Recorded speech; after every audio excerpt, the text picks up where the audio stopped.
कल्पना कीजिए, एक ऐसा बालक जो मृत्यु के द्वार तक पहुंच गया, लेकिन वहां भय से कांपने के बजाय उसने स्वयं मृत्यु से ही जीवन का सबसे गहरा रहस्य पूछ लिया। क्या होता है जब एक नश्वर मनुष्य मृत्यु के देवता से प्रश्न करता है?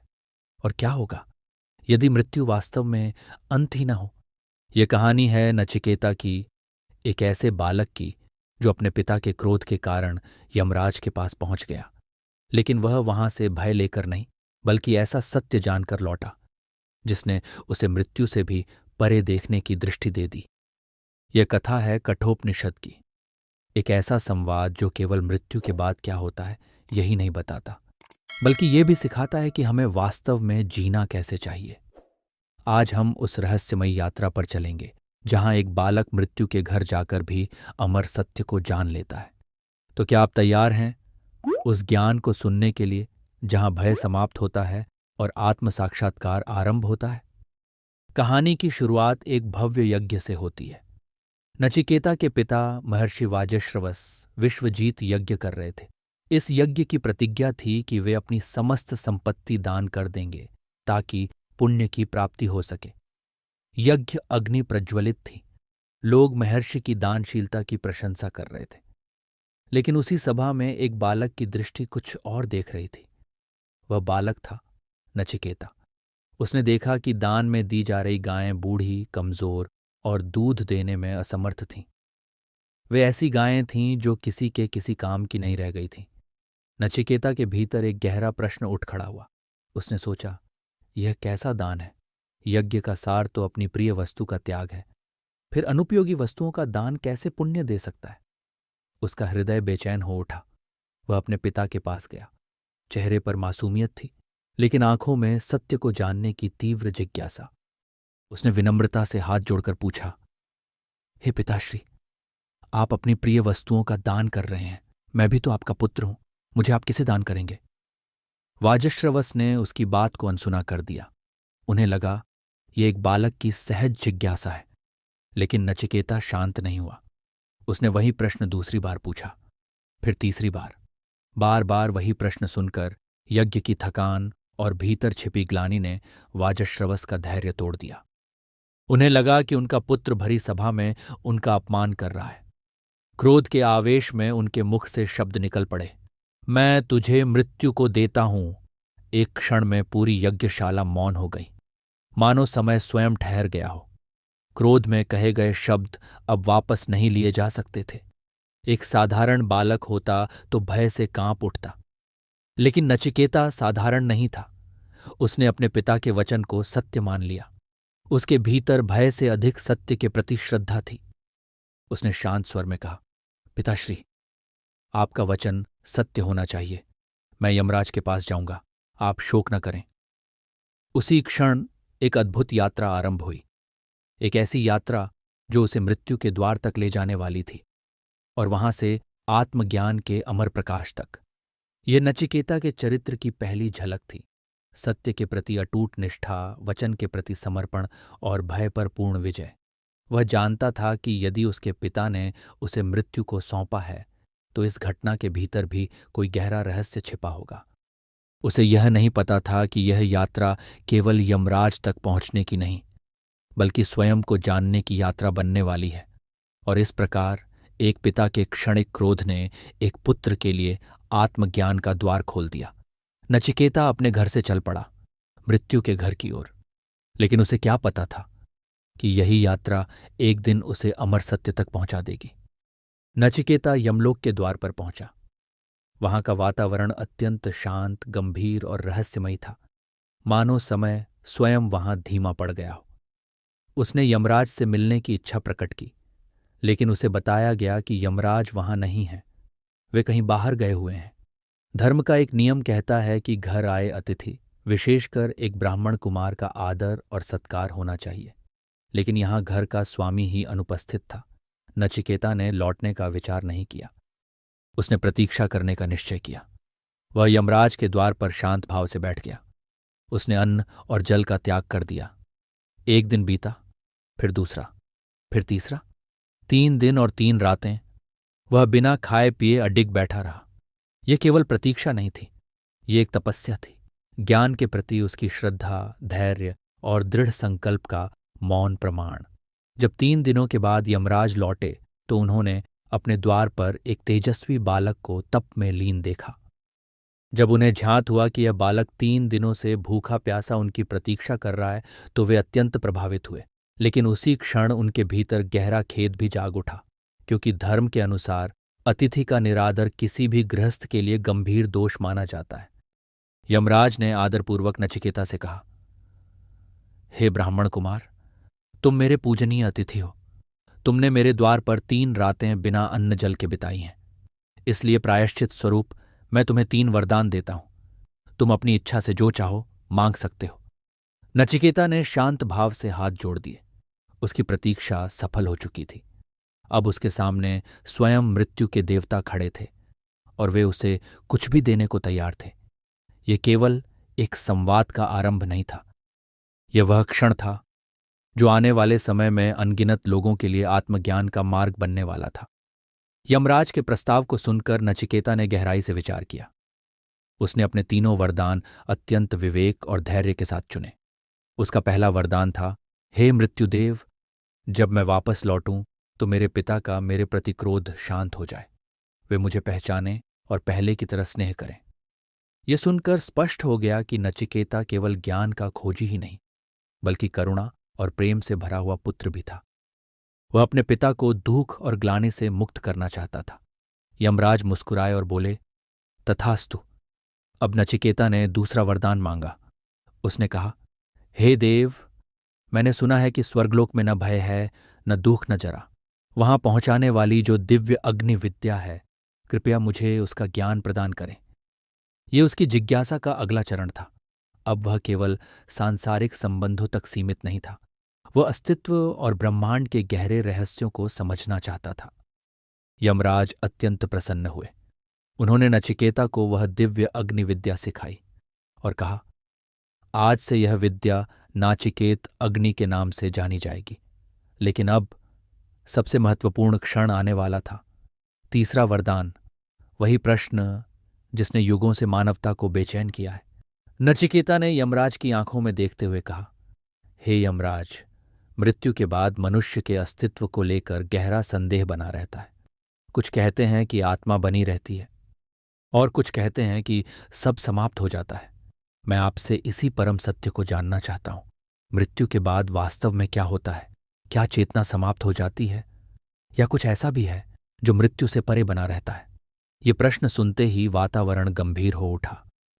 यमराज कुछ क्षण मौन रहे, क्योंकि यह साधारण प्रश्न नहीं था। ये वही रहस्य था जिसे जानने की इच्छा देवताओं तक को होती है। उन्होंने नचिकेता की परीक्षा लेने का निश्चय किया।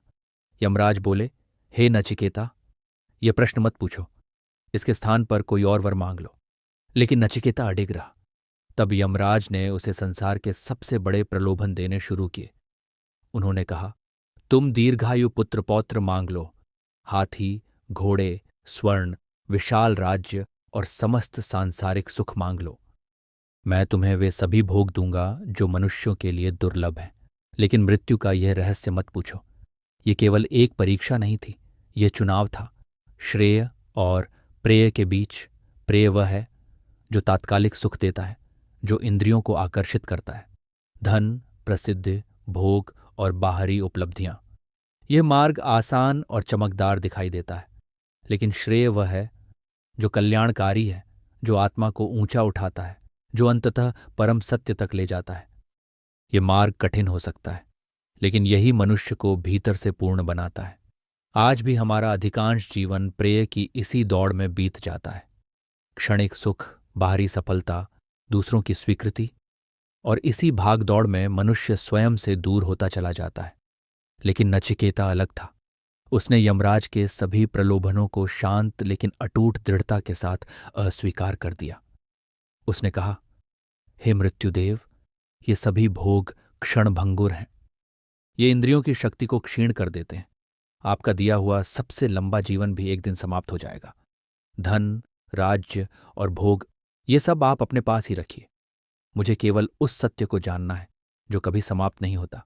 मुझे श्रेय का मार्ग जानना है। नचिकेता की यह निष्ठा देखकर यमराज अत्यंत प्रसन्न हुए। अब उन्हें विश्वास हो गया था कि यह बालक उस परम ज्ञान का वास्तविक अधिकारी है। और तभी यमराज ने कठोपनिषद के उस अमर ज्ञान का उपदेश देना आरंभ किया, जो आज भी उतना ही प्रासंगिक है जितना हजारों वर्ष पहले था। अब यमराज ने नचिकेता को उस ज्ञान की ओर ले जाना शुरू किया जिसे जान लेने के बाद मनुष्य मृत्यु को भी एक नए दृष्टिकोण से देखने लगता है।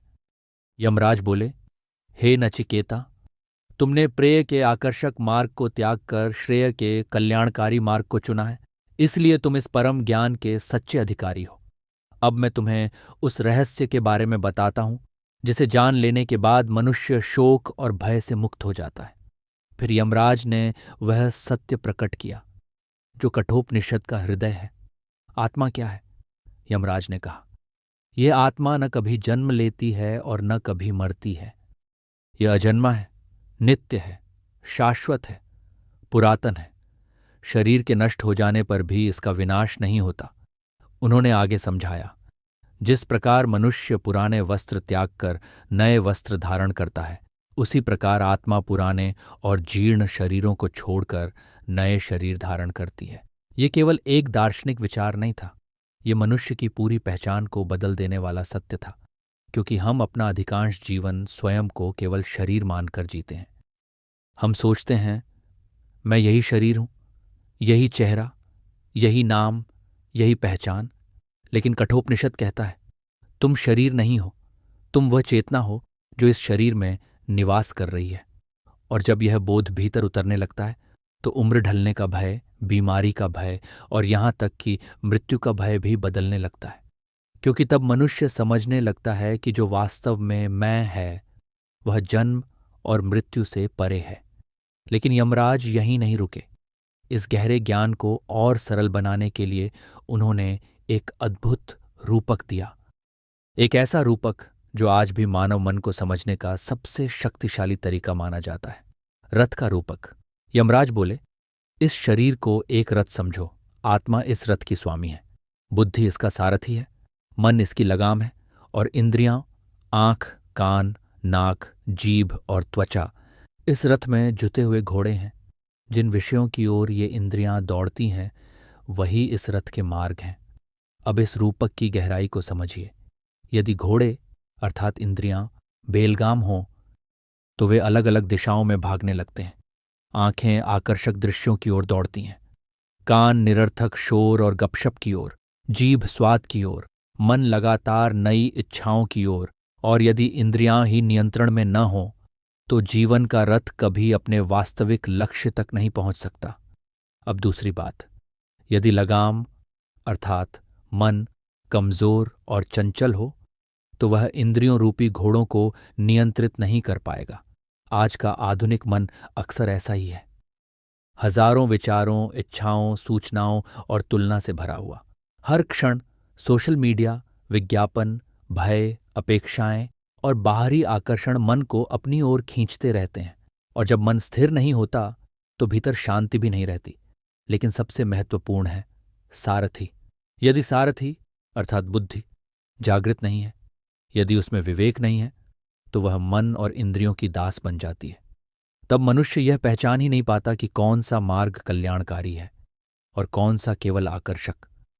यही श्रेय और प्रेय का अंतर है। यमराज कहते हैं, जिस व्यक्ति की बुद्धि जागृत है, जिसका मन नियंत्रित है और जिसकी इंद्रियां संयमित हैं, वही अपने जीवन रथ को सही दिशा में ले जाकर परम सत्य तक पहुंचता है। लेकिन जिसका सारथी अज्ञानी है, जिसका मन चंचल है और जिसकी इंद्रियां अनियंत्रित हैं, वह बार बार भ्रम, दुख और असंतोष के उसी चक्र में भटकता रहता है। और शायद यही कारण है कि बाहरी उपलब्धियों के बावजूद आज मनुष्य भीतर से खाली महसूस करता है।